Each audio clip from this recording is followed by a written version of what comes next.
Selamat malam pemirsa, apa kabar Anda? Saya Dwi Anggia kembali hadir ke hadapan Anda di Dua Sisi malam hari ini. Pemirsa, setelah Ombudsman RI beberapa waktu lalu menyebutkan adanya maladministrasi dalam proses TWK KPK, kini giliran Komnas HAM yang menyebutkan adanya potensi pelanggaran HAM dalam proses tes wawasan kebangsaan KPK dalam rangka alih status pegawai KPK menjadi ASN. Lalu, benarkah ada pelanggaran dalam proses TWK ini dan bagaimana kemudian dampaknya dari rekomendasi Komnas HAM ini terhadap nasib mereka pegawai KPK yang dinyatakan tidak lulus dalam tes wawasan kebangsaan. Malam ini saya akan berbincang dengan sejumlah narasumber yang sudah hadir di studio. Sudah ada dari ujung sana Bung Haris Azhar, pegiat HAM dan juga praktisi hukum. Selamat malam. Sehat? Ada juga Pak Giri Suprabdiono, ini Direktur Sosialisasi Kampanye Anti Korupsi KPK. Non-aktif tapi ya? Iya, non-job gitu ya. Selamat malam Pak Giri, sehat ya? Kemudian ada Bung Junimat Girsang, anggota DPR RI, fraksi PD Perjuangan. Selamat malam Bang. Malam. Ada Bung Margarito Kamis, pakar hukum tata negara. Selamat malam. Dan juga bergabung secara virtual ada Bapak Amiruddin Al-Rahab, Komisioner Komnas HAM. Selamat malam Pak Amiruddin. Ya, selamat malam. Iya. Assalamualaikum. Waalaikumsalam. Ya, sebelum kita berdiskusi, saya ingin hadirkan terlebih dahulu tayangan berikut ini. Kita simak bersama.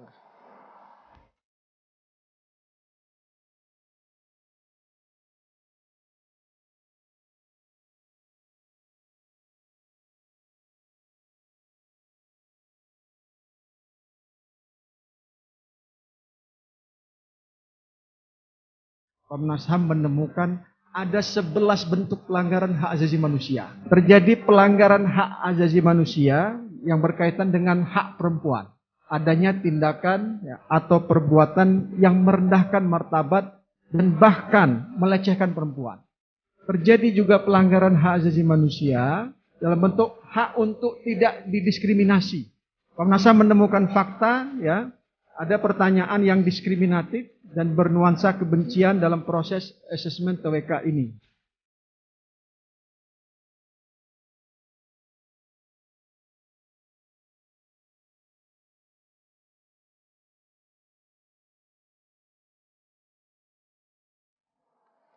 Ya, saya akan mulai pertanyaan pertama ini langsung kepada Komnas HAM Pak Amiruddin. Pak Amiruddin, seperti yang sudah disampaikan ada 11 potensi pelanggaran ya Pak ya. Bisa didetailkan Pak ini di poin-poin mana saja yang krusial ini Pak potensi pelanggaran HAM dalam proses TWK KPK beberapa waktu lalu? Ya, baik. Dari 11 itu sebenarnya kan kalau kita lihat besaran soalnya itu adalah bagaimana dalam proses ini yang namanya penghargaan pada harkat dan martabat setiap warga negara itu yang dalam proses itu tidak berjalan dengan baik gitu ya. Nah, dari situ kami lihat bahwa ini prosesnya yang bersoal. Nah, makanya ujung dari seluruh proses itu kan diberhentikannya orang dan beberapa pegawai KPK itu.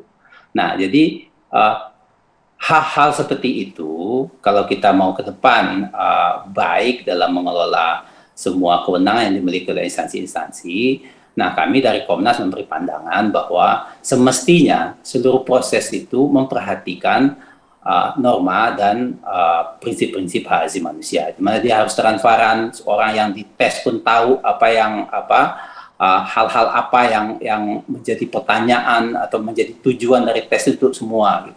Jadi seperti itu, sebenarnya dalam konteks 11 itu kami sampaikan, misalnya tentang perempuan ya, masa orang dites untuk, ini kan pegawai KPK yang dites tentang kemampuan kerja dan atau bahasa umumnya profesionalitas dalam menjalankan fungsi dan tugas pokok.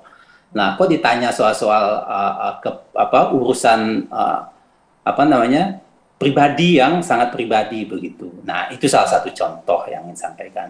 Nah, ini yang kita mengatakan bahwa seperti ini tidak boleh terjadi semestinya. Oke. Rata-rata dari hasil penyelidikan yang dilakukan oleh Komnas HAM ini kan memanggil mereka yang ikut dalam TWK yang tidak dinyatakan tidak memenuhi syarat ini ya Pak ya. berapa banyak itu yang dari khususnya para pegawai yang perempuan nih, kita bicara satu poin dulu ya, ini pelanggaran terhadap hak-hak perempuan di dalamnya. Selain masuk ranah privasinya, ranah pribadinya, ada juga ranah untuk melanggar hak untuk mendapatkan pekerjaan atau kebebasan dalam berpendapat begitu ya.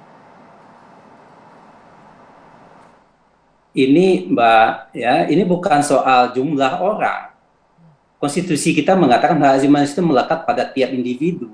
Jangan kan satu orang saja ini mesti, kalau itu terjadi, itu mesti kita pulihkan haknya gitu loh. Supaya apa? Karena begini, ini kan konsekuensinya panjang buat seseorang, penilaian-penilaian seperti ini, ya kan? Nah, oleh karena itu mesti seperti kami sampaikan, prinsip-prinsip hak asasi manusia ini mestinya menjadi standar dalam menyelenggarakan fungsi-fungsi pemerintahan gitu. Itu concern besar kami sebenarnya dalam proses ini. Nah, saudara yang dari KPK ini kan datang mengadu Komnas HAM. Ada yang mengatakan Komnas nggak punya kewenangan gitu ya. Kalau kita baca undang-undang itu mengatakan, undang-undang tentang hak asasi manusia ya, menulis itu setiap orang boleh datang mengadu ke Komnas jika dia merasa diperlakukan tidak adil. Oke. Nah, kalau ada yang mengadu seperti itu, kami akan periksa apakah dengan etikat baik, apakah dengan ada keterangan yang cukup, apakah memang mau terbuka menyampaikan apa yang mereka masalah. Dan itu dalam proses ini semua itu kami lakukan. Makanya butuh waktu dan kami juga sangat terbuka sebuah proses ini dan meminta keterangan dari semua pihak yang berkaitan dengan proses ini juga.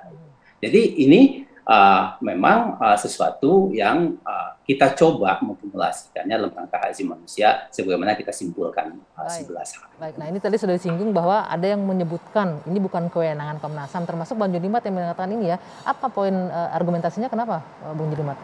Ya, makasih Mbak Dwi. Assalamualaikum warahmatullahi wabarakatuh. Sesungguhnya mengenai TWK ini sudah selesai.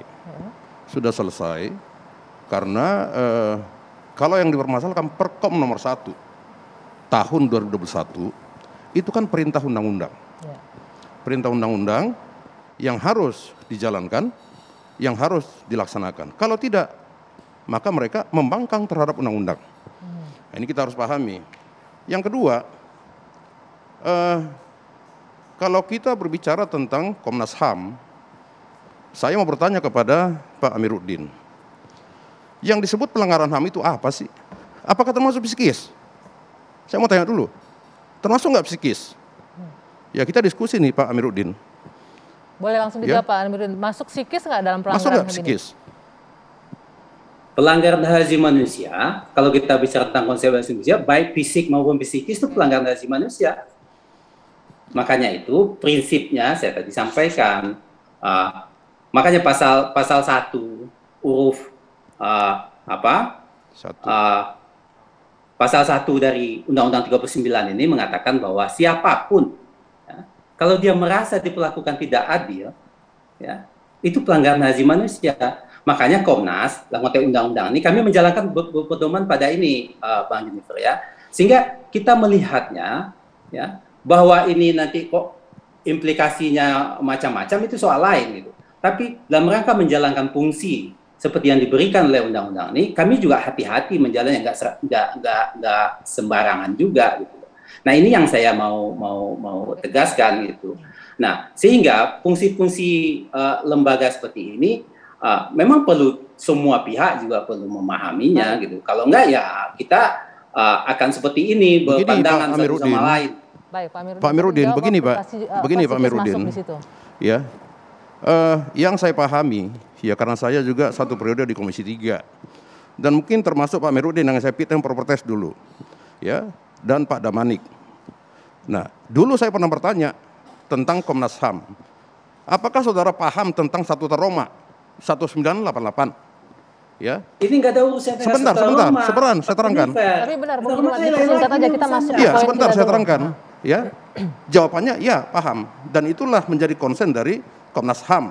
Nah yang kedua Pak Amiruddin, ya, saya mau sampaikan ini kan masalah seleksi administratif, ya, tentu harus selesaikan secara administratif. Baik. Ke PT UN, Nah, yang ketiga, saya harus sampaikan, coba Pak Amiruddin baca pasal 91 Undang-Undang Komnas, Undang-Undang HAM. Ya ketika ya persoalan ini sedang dilakukan upaya hukum di MK dan di MA, maka Komnas HAM tidak boleh. Baik. Coba dibaca, Pak. Nanti kita lanjutkan. Tahan dulu, Bung Dirmat. Ini mengenai soal administratif katanya. Walaupun teman-teman menyebutkan masalah administratifnya belum selesai itu ya, masalah proses TWK-nya, peraturannya juga masih bermasalah. Nanti kita lanjutkan kembali diskusi ini. Kita jeda dulu sejenak, Dua Sisi akan kembali sesaat lagi.